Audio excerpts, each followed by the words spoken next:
Welcome everyone to the meeting is being live streamed. Yes, got it. I just clicked the button. All right, I got to figure out how to do something with these new Zoom controls. Every time they update the damn application, I got to click more stuff. John Lavinia here with you. As always, welcome to Fun Friday, August 6th, 2021. And let me just say that I am so happy to be here with all of my Wait, I gotta take a picture. Hold on. What just happened? Something just happened.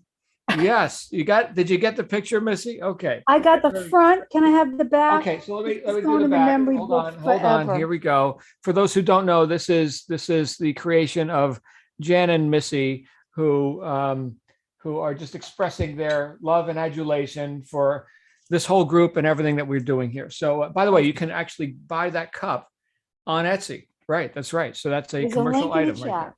Yep, and look in the chat, and you will find the link to go buy that cup. I'll have to put it into the YouTube chat as well. Let me go ahead and do that right now. Welcome if you guys are tuning in on YouTube. We're glad you're here. And what are we talking about today? Oh, too many characters in that. You need to give me a short link on that because I can't even put it into the YouTube chat. Not even as the host. They're like, no, too long, too many characters. Bitly will do it. Yeah. Very long. Bitly won't do it? Yeah, I bet Bitly will. Bitly will do it. Okay, yeah, just go to bit.ly.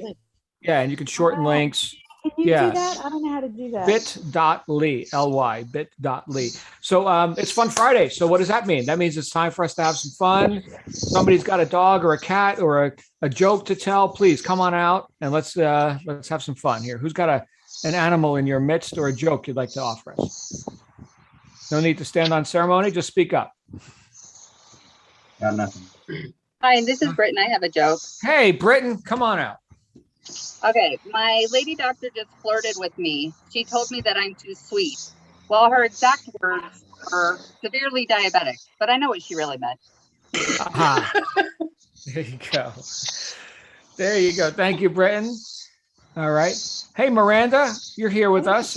We're hearing you, but not seeing you. Are you out in the woods or something? It sounds like cicadas or crickets. Yeah, I came to a coffee shop, but it was really loud inside, so I had to come outside. Okay, that's Miranda, everyone. She just got started. Welcome, Miranda. Woo. All right. So, Chris, you got a joke or a cat or a dog for us? I have nothing today. I'm upset that my camera's not working. These technologies. I got on Zoom early today, and then the whole Zoom application shut down. Then I came back on, and apparently we're live right now. But okay, so we'll have a mild joke session, and my dogs are downstairs. Otherwise, wait, there's a dog right here. Oh my goodness. What? This is Butch. You guys said, Missy, you're not his dog? Yeah. So put him in the camera here. In the camera. All right. What's the name? Sweetheart. That's Butch and Butch. carrying Butch is Trinity. Hi, Trinity. Hi. That's right. Yeah, and Butch is our little three-legged Chihuahua, and his drag bag. He drags his ass around, and he has a happy little life, and eats cute. treats. Yeah, he's a sweetie. All right, sweetie. Thank you. All right. See you later. Thanks for bringing the dog. Okay. So what are we talking about today is getting creative. Getting creative. Thank you, Vernice, for the topic.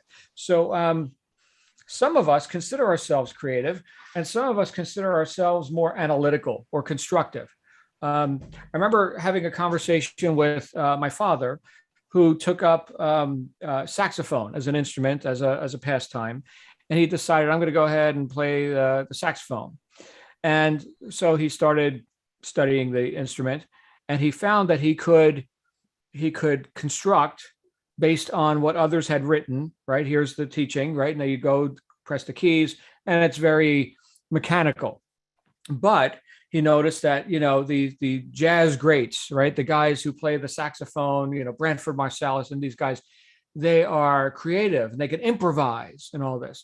And he found that for himself, that he was more constructive than creative. He couldn't think of come up with something and just execute it. So that right there is interesting, because I have found myself in that same sort of a pattern with a lot of things. Now, not with things that I've become so adroit or so I've excelled in, then the opportunity for me to be more, improv, right? And just go off the cuff like I do with these talks every day, right? So I'm in communication every day with thousands of people via video and via, call and whatever, that I can. And as I think you guys know, I can just show up and Vernice could say one word, creativity, right? And I could talk for hours on that, right? Because I've done so much, working with people, right? And I know how to communicate stuff. So that's not something where I need my script. Here's my notes. Let me try and construct something for you here. Okay, so where's the threshold with that? If we are recognizing that ourselves, we've been more constructive than creative, or more analytical, I suppose I could say, or more mechanical about it, very black and white, right? Then there's things we can do, and we're going to kick this around today and see what you guys think about it, because I know Vernice is not the only one, and I'm not the only one. My father's not the only one who can tend to be more analytical than creative. And for me, the first thing that's coming up is whatever Jan's about to say, because Jan's got her hand up. Jan, what are your thoughts on this? Right brain, left brain. Sure.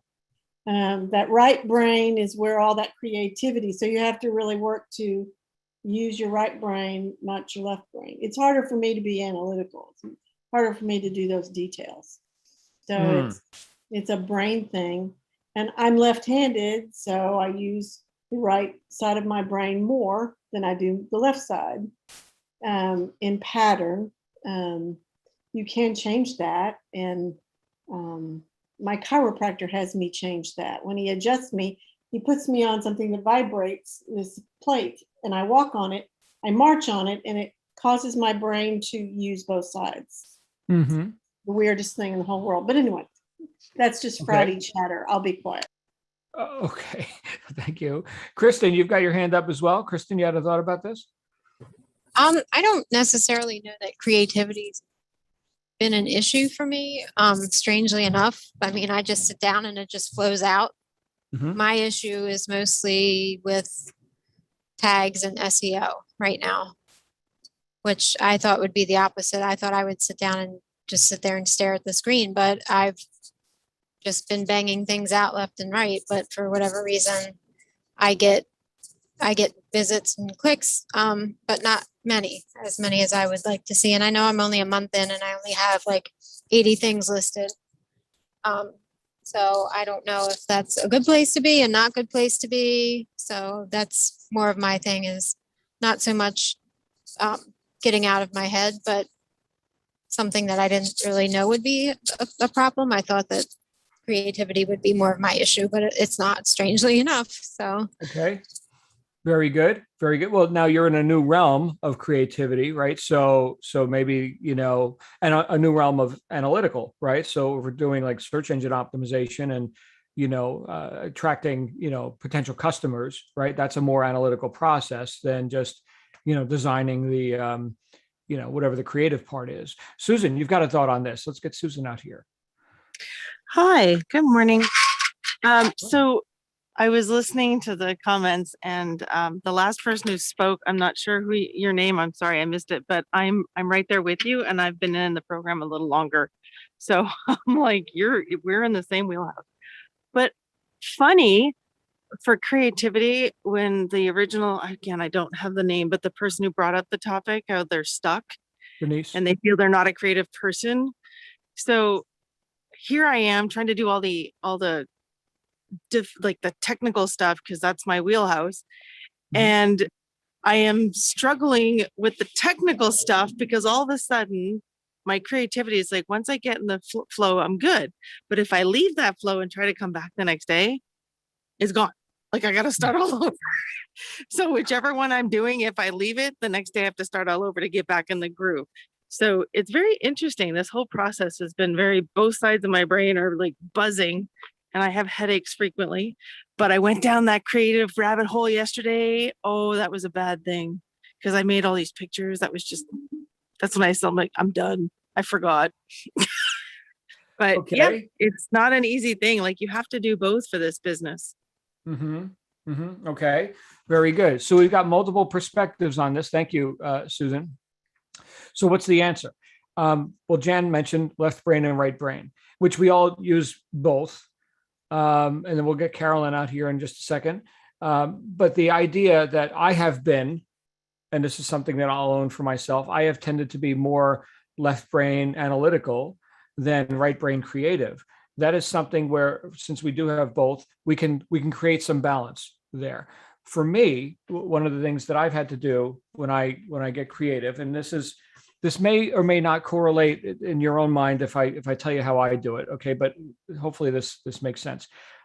What is my creative work? My creative work is in the area of communications and lecturing and writing of books, and so that's my art, if you will. Having doing a program, right, a course, right, offering people instruction, things like that. In the sales world, there's a saying that facts tell and stories sell.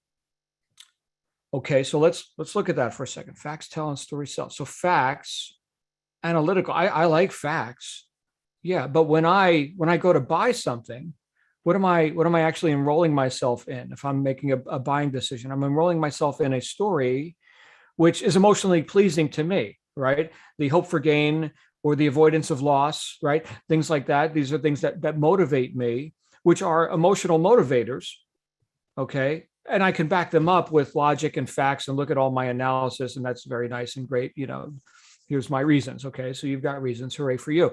But you made a decision, John, because you've got this story in your mind that was induced by whoever created the offer, whatever the opportunity was, okay, the product, the service, whatever it happens to be.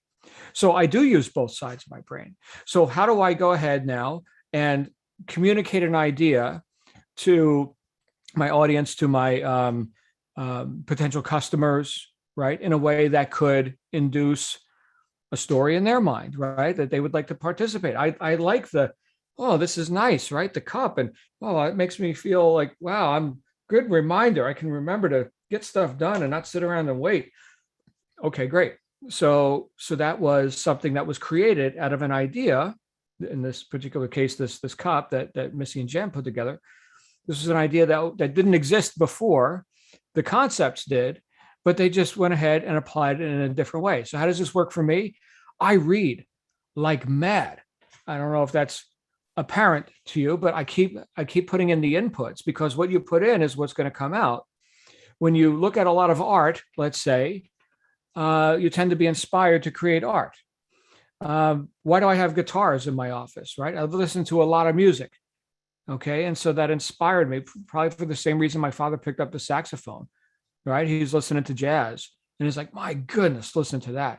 And you get enough of that stuff in your head, it's like, all right, sign me up, right? Let's play with the saxophone, okay? But when we take it to only a certain place, we're limited by our constructive ability, again, being analytical. Okay, if you feel like you're more analytical than spontaneous or creative, then we're going to have to deliberately put more inputs in, and that's where you can go ahead and do analytical research and get lots of ideas on lots of different art, and then suddenly ideas pop into your mind. In my case, in my world, I didn't originate like new words or something. The words already existed. It's just different combinations of things. In fact, Goethe, the great German philosopher, said, all intelligent thoughts have already been thought.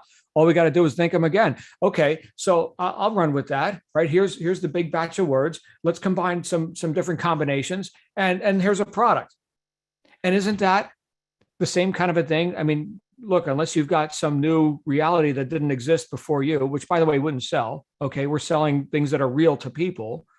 We're impinging on the already existing conversation that's going on in the minds of your ideal customer, right? So you're getting a communication about something that's already real to them, right? And here it is on the cup, and that's why they give you money. So it's not like you need to invent some new reality. We're just creating different combinations. Now we're being creative and perhaps a bit flippant, right? So it's not so damn analytical. It's not so rigid, like trying to press the right keys on the saxophone. Oh my goodness, is that even music? Arguably, maybe not. But how does it make me feel, right? Back to the music example. One of the great guitarists that I studied, he said, if it sounds good, it is good. If it sounds good, it is good, right? Don't be sitting there thinking, all technically about this stuff, right? Some of the most best-selling music in the world, AC/DC, right, from Australia, top grossing, hard rock band of all time. Angus Young can't play a full bar chord. Like his fingers won't work that well on it, right? But my goodness, do they sell some records. If it sounds good, it is good. Okay. So now on the other side, and we'll get Carolyn out here, on the other side, oh, I'm so creative, but my goodness, I got to sit there and figure out how to get the marketing thing going and the SEO. And okay, can we go in the opposite direction now? So the creative side could be a walk in the park for you, but are you making products for you, for your own liking, or are you getting into the conversation for your ideal target audience or audiences, plural, right? So now we're going to have to go ahead and do a little bit of analysis, right? Actually open ourselves up to, hey, you know what? There's this thing called statistics and patterns and trends, right? I mean, if you want to be profitable in that. So on one hand, we could say, oh, I can analyze this to death and not be creative. On the other hand, we could say, I'm an artiste and I'm completely unknown. Best known beats best. Actually, I got that from my friend Grant Cardone. Some of you know Grant's work, but best known beats best. It's not about, oh, you're the best producer of whatever your profession is, but my goodness, you've marketed, you've made yourself known in the marketplace. Okay, so think about that, because there's lots of people who are in every kind of industry, but there are going to be people who rise to that top few percent, and that happens via marketing. And what is marketing? For those of you going through our accelerator program and who are getting into our business launch session, I go in deep depth with what marketing actually is. It's a huge concept, okay? But to give you in brief, it's actually making yourself known and making your products known to an ever-expanding audience who don't know you exist. And it's completely necessary, right? Otherwise, you've got a hobby, right? You can sit there and play with your saxophone in your room there, and pleasing or not pleasing, have some sort of a product that nobody else gets to experience. Let's go to Carolyn and then Kristen again. Hey, Carolyn, you've got the floor, my friend. Please come on out. Your thoughts, Carolyn. Hi there. Hey.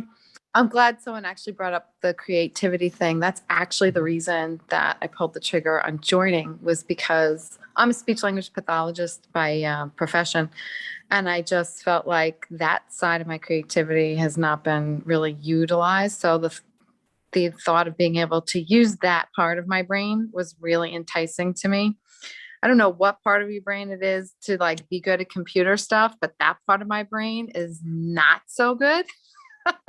And I feel like I am pretty analytical in my job, but I don't know what that is. I know I work with a lot of kids with autism, and that part of their brain is superb. They can do anything with the computer, even if they can't talk. So it's interesting. You do need both. And it's interesting to me. I just kind of want to get to the creative more. I'm still trying to get set up each day. I accomplish one little thing, but, yeah, I kind of want to get into a flow of creativity a little bit more. That's it. Beautiful. Well, start swimming in it, right? I mean, it gets more and more real for you the more you observe, because you're not the first person to get creative, right? So that's what we're talking about, is creating some balance between, the so-called left brain and right brain. Thank you. So glad you're here, Carolyn. Let's go to Kristen again. Kristen. Hello, Kristen. Hey, so going back to what you were saying about marketing, I ran a Facebook ad just for S&G to see what would happen.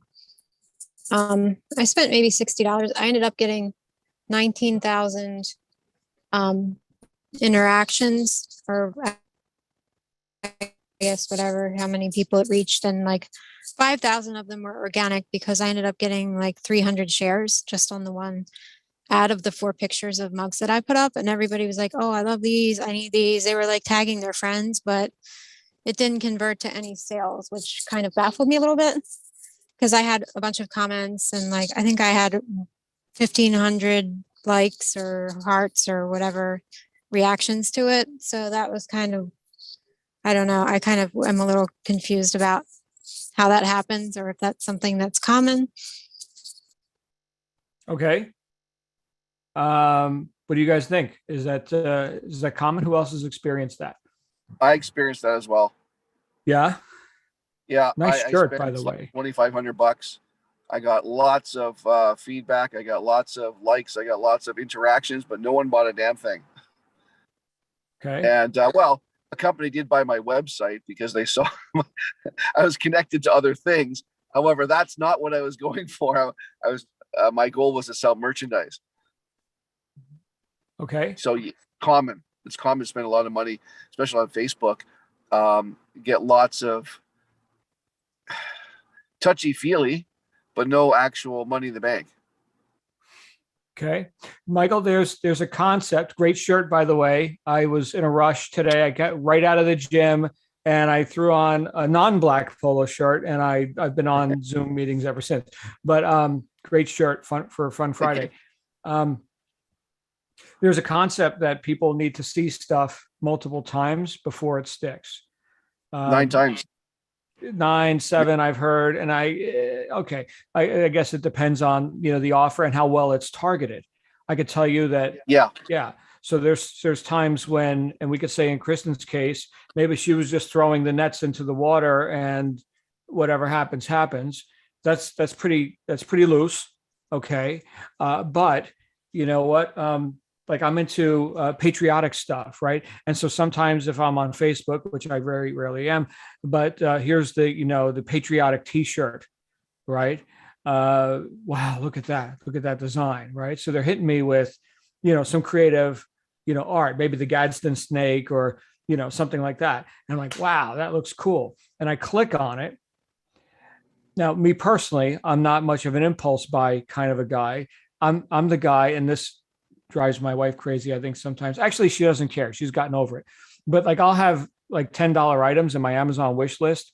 Like, yeah, I don't need to buy it right now. Yeah, I'll put it on my shopping list for later. And like 6 months later, I'll just go through and like buy all this stuff, right? But I tend to not be like an impulse buyer. That's me. There's 7 billion people on the planet, and I'm just one. Okay, so I'm not your ideal customer, let's say, for the impulse buy with the T-shirt. But let's say it's like really talking to me, right? Like, wow, I can't live without that. What are we talking? $30? Yeah, here's the $30, right? So it's hitting that target multiple times. And then what you'll find, Kristen and everyone, is that you can, through Facebook algorithms and search methods and things like that, you can spend very little and get very targeted because there's a lot of data there. I will say this though, just on the technical side, and then we're going to go to Britain. The war between the big tech companies right now in terms of what can be tracked and privacy and blocking this and blocking that, which as just a user of, the internet, I find very nice, right? I like privacy, or what's left of it in our modern society. You can't necessarily track what I clicked on yesterday, and so you should show me that today. So that was something that has changed, and it is continuing to morph in the Facebook specifically, right, in that world. And that's due to, I think, a lot of taking a lot of liberties with other people's information without their permission. So just know that there are some things that are occluded, okay, but still you can kind of hone in with, and you guys are going through the course material, so you'll learn more about this. There's things you can hone in on. People who like X tend to buy Y. Oh, okay, well, let's hit X because we're selling Y. Okay, so stuff like that. Michael, anything else you wanted to say on that before we go to Britain? No, I think again, it's good to find your target market by doing some of those type things, pay-per-click and things like that. You just have to be very careful. I was working with somebody and I was paying them, an actual SEO expert, and they were working with Facebook to get the maximization from those ads. But I guess the one thing I may have been missing is the connection between those target markets and getting them to the buyer site. And that didn't seem to be the bridge got the interest, but didn't get the bridge. And like you said, 6 to 9 times before someone actually recognizes that, hey, there's something there. That's how, we've been tuned, and it has to capture our attention within 3 to 5 seconds. That's a very short window. Mhm. So my point is that it has to be very focused, and it has to be very, you have to really know, like you said, your customer, what their needs are, what their wants are, that kind of thing. And just don't like the spaghetti at the wall thing. Don't do that with this kind of thing, because you can do a lot of this research for free. And what Rachel is teaching us is a lot of the background that goes into why we do the keyword search, how to do that, so that we're not spending money and not getting the results we want. We can do it for free. See, hey, you know what? We throw up 10 ads, 2 of them got responses. Let's stick with the 2, get rid of the 8. Don't worry about it. That kind of thing. Right. It's the work Yeah. with what works.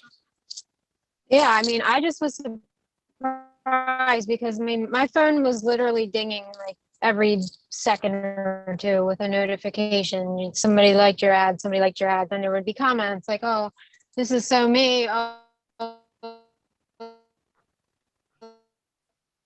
We're losing Kristen. this is us. And they would tag other people. And it was like, what is going on? This is not maybe it was converting because I was getting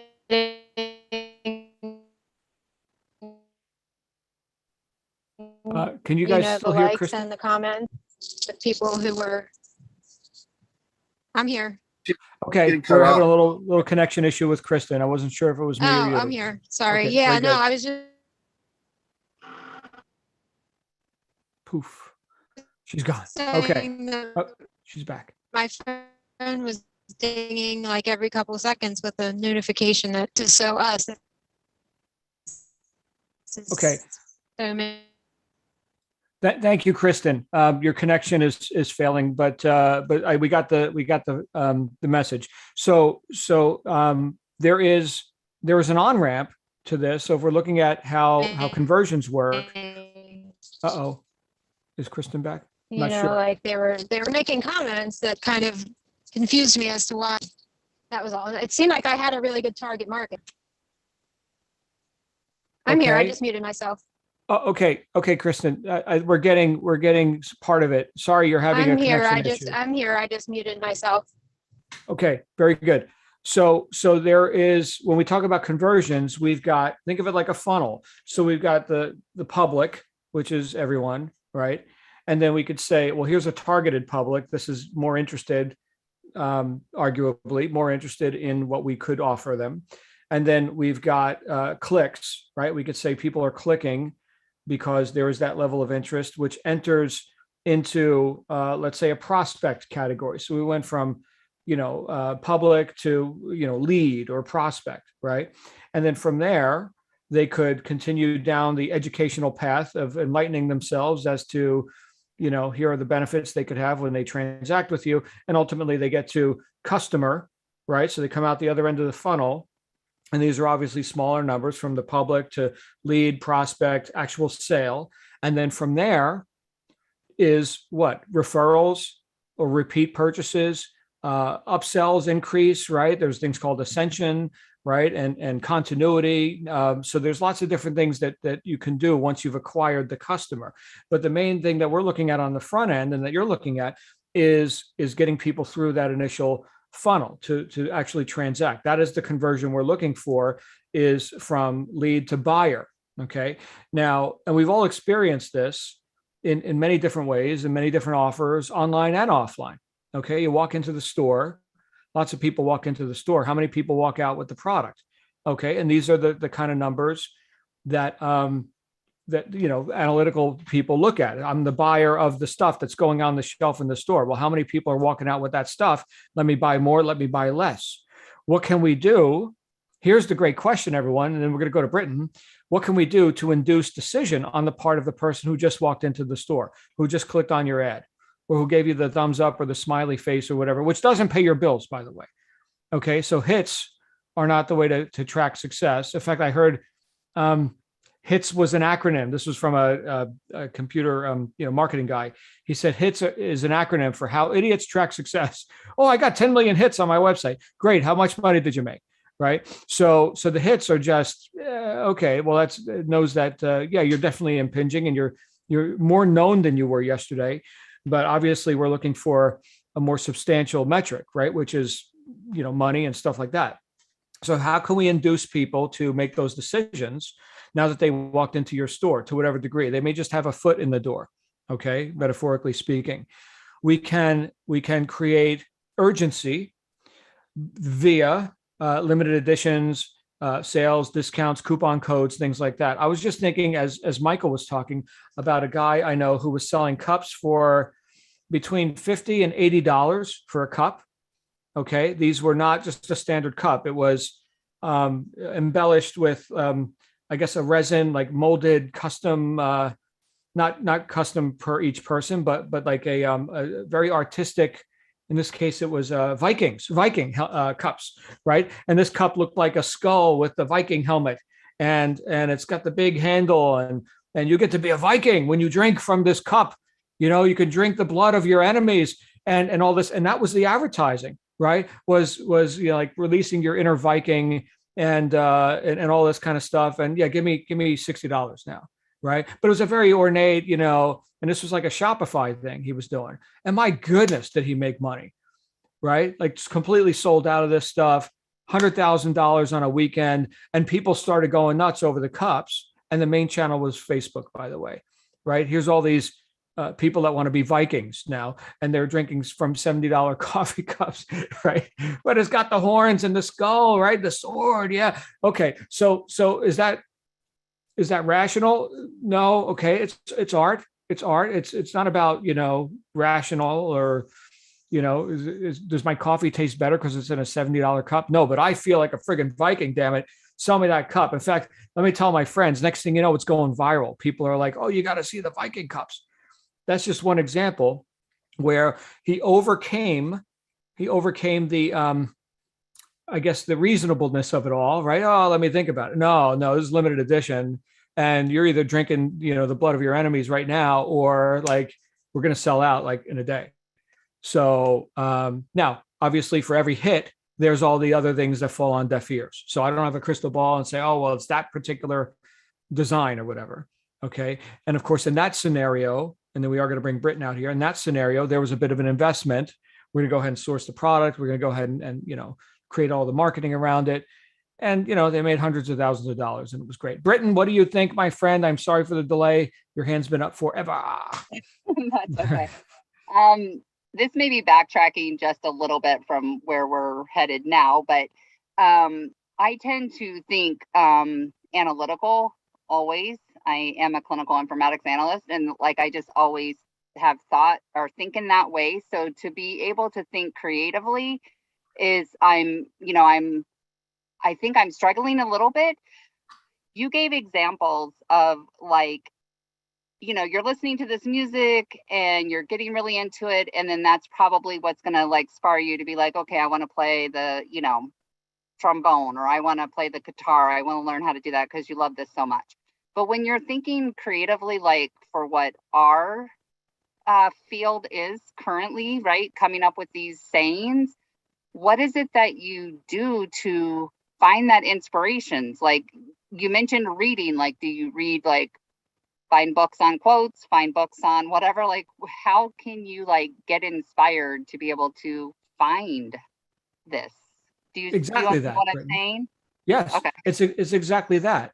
One of the first things I recommended that everyone does is go get a few books, right?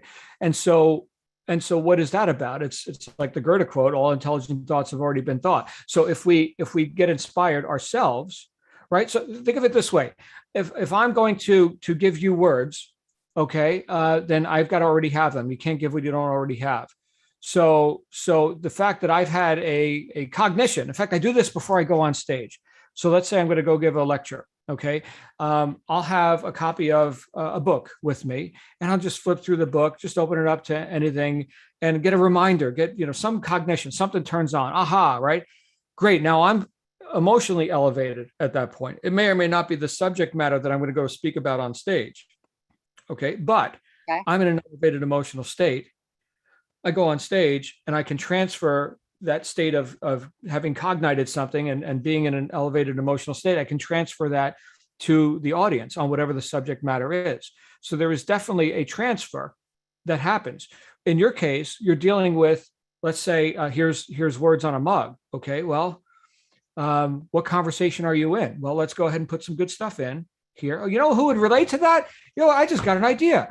These people over here in that market, they would relate to that. I mean, they're into that sort of thing. Now, in my world, Britton, it's philosophy and personal development, things that I've been studying for 35 years and putting to use to the best of my ability, mostly in the area of entrepreneurship. But could I just as well get an inspired idea from, we'll use the music example. Okay.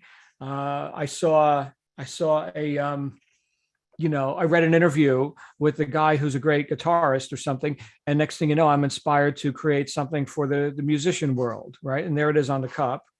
Okay. But it's the same person being inspired. It may not be the exact same words. Okay. And I don't mean to sound mystical or whatever. No, I understand. I something just clicked. So okay. I got it now. So good. That's helpful. Thank you. Good. You deserve to get it. We want you to just crush this, and you deserve to. So thank you. I'm glad I'm making some sense. Jan, you had some more thoughts on this from your right brain. My right brain, that's for sure. The correct brain, no. Well, the right brain is never wrong. It's totally subjective, right? I'm it's always right. Right. Yeah. Let's save time and just assume I'm always right is one of my sayings. Britton, to your question about creativity, a lot of times I will go on a site and just start looking at pictures, and I'll look at something funny that might not have anything to do with anything, but it makes me think, boy, that kid's got a fat head, or something that is off the wall, but I just start thinking about different things that picture causes me to think about. And you can ask Missy, she's watched me. I'll just like tootle through a bunch of pictures and I go, oh, let's put this with this. And it's those pictures. And sometimes it's not pictures. I go and I Google funny sayings.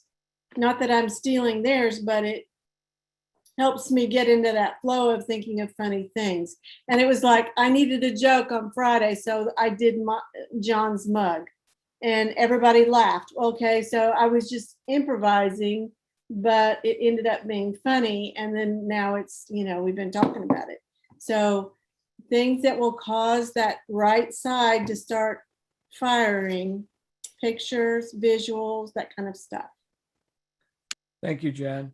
And Vernice, I'd love to bring you back out here now that we've kicked this around for more than a half hour, because you're the one that introduced the idea of being more creative and perhaps less analytical. Nothing wrong with being analytical too. Vernice, your thoughts? Like I say, it's really, really hard for me to be creative, but I think some of the suggestions are really going to help. The only thing, the right brain, left brain, since I am so analytical, it's crazy. I mean, it's just weird how analytical I am, that I am starting to be able to, I'll look at something, I'm going, oh, wow, that would be good on a cup. Or, oh, wow, I'm just starting. And it's just a tiny bit. I'm very, very, very fortunate in the fact that the man I'm seeing is very creative. He writes. He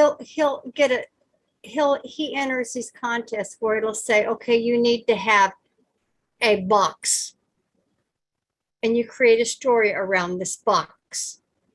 He can do it. It's just fascinating. The words just pour out of him. So at least it gives me inspiration that I know people can do that. And I just need to work on not criticizing myself, but actually trying to make things work. Right. Right. So maybe we just hit the punchline for this whole thing was our own evaluations of the worth or non-worth of whatever we just created. There's the stop, right? Yeah. Mhm. Yeah. This is so subjective. So how can you evaluate that? Right. Really? In fact, I'll tell you what one sure way to piss people off is to be constantly evaluating their worth. Right. And here's what I think that you should think. And here's what I think your stuff is worth. Oh my goodness. Don't do that. Don't do that. Parents do this a lot too, right? So we got to be conscious of that. But do we do it to ourselves? That's where we hear people say, I'm my own worst enemy. Vernice, you just described it. Yeah, I am. Yeah. Definitely. Right. So before you could talk yourself out of it, go do something, right? Go produce something, post it, and let the marketplace tell you, look, that's the only opinion I'm interested in is the person with the credit card who could give me money. That's it. Right. Exactly. My opinion, I'm not the buyer. Right. So, yeah. The only question I have, I know that I see a lot of things that I'm going, oh, I wouldn't put that on a cup. But then how do I know that there's a buyer out there? Because some of the really nasty things you see quotes and stuff, it puts me off.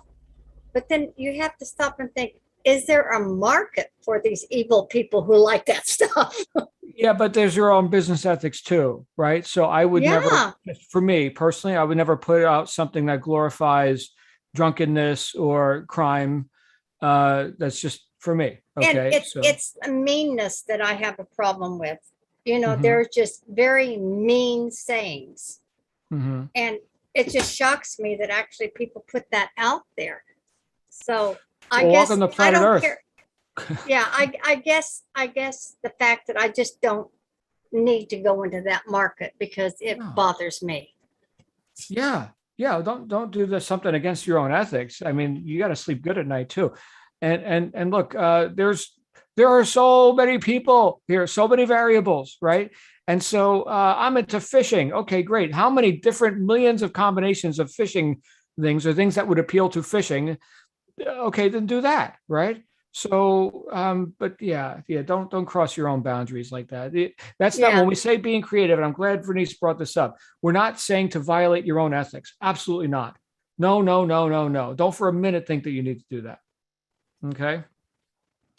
Thank you. All right. And Susan, we'll wrap up with you. Susan, and by the way, Susan, it's always good to see you on camera. I know you've been doing camera avoidance lately. Is your camera broken? No, I'm generally in a spot where it's not conducive to cameraing because when the school year ended, I took down all of my stuff so you can see my storage area. Ah. Sometimes I'm sitting outside, but it's like today it's hot. I know you're in Arizona, it's nothing, but here in San Jose, we actually have humidity and it's ugly right now. Okay. So, okay. I want to circle back to what Jan said. Pardon the planes, I live near an airport. And Jan was explaining her strategy for looking at pictures. So as a teacher, that is something I have to incorporate into anything I'm presenting to my kids because English is their second or third language. So this thing is stuck in my head as I'm designing these stuff. So overall, Jan and Universe, that is the John meeting. If you find something, a picture that, catches you and it inspires a sentence or a phrase, do you have a niche in mind while you're looking at the pictures? Or do you find the picture, you're inspired by the phrase, and then you find a niche that fits? Because the second one is what happens to me for the past 4 days. So you go in looking, thinking, okay, today my niche is going to be doorknobs. No reason why. But doorknobs, and I'm going to go look at various simple pictures. And so Jan and the Missy and those in the room, if you're using pictures, are you going in looking with the niche in mind, or are you just letting the universe speak to you and then finding the niche to match it? Great question. I know Jan had to exit. Missy, if you could assist. It is the second one. I mean, I'm the other type. Like when you would talk about the SEO and all that stuff, I started getting, because that's not my thing. But whatever else, see, doesn't have to be even online. I just see something and it sparks it, and I'm up till 1:30 in the morning creating it. And go either way. Don't let anything limit you in what could help you create. Whatever you see. If you see something back at John, you see the plant back at John, that could start an idea for you. So whatever, just take in everything and let it speak to you. And Thank if you. I could just Because I'm add, trying to follow the steps. I'm trying to be very good and following the steps, and it always starts with a niche. And it's like, my brain doesn't work like that today. 2 days You ago have it to- did, but today, you have to put your own stamp on it. These are guidelines. You have to put your stamp on it, the way your mind works, and take the guidelines and use them because they're magnificent. But put your individual, the way you work inside of it. And that's all I can offer, except for one last unapologetic. I put the bit.ly link in, John. So if you could put it in the YouTube chat, I did. unapologetic marketing. Thank you. I did. We're promoting that. Everyone on YouTube, buy the cups. There you go. There's the link. Do it. Very grateful. Thank Do you. it. All right. Angelique, closing comments from you, my friend. Hi there, John. I think I don't have a problem with creativity at all. I find switching off in the evenings quite hard, so I've bought myself a little dictaphone to so that I don't have to switch the light on at night. However, what I wanted to add to what everybody was saying and to encourage everybody, I find you have to find the inner child in yourself. We grow up where people tell us what we can't do, and we constantly monitor our thoughts through what other people have limited us to do. So if you just let your mind go, and if you feel that, oh, maybe not, just feel like a child again and just like don't care. Mm-hmm. Yeah, a bit of flippancy, fun, games, right? Who doesn't like games? Yeah. So fun. play a little game. Yeah. Thank you, Angelique. Beautiful stuff. All right. Well, we are past the top of the hour. I know we lost a few people because they got other meetings to go to. Let's do this. Let's get together again next week. What do you guys think? Should we do that? Yes, we'll do it. Okay. I'll see you back here on Monday. Those of you who are working with accountability reps and everything, keep on trucking with that. And please have an awesome weekend because you totally deserve it. Thanks for being here.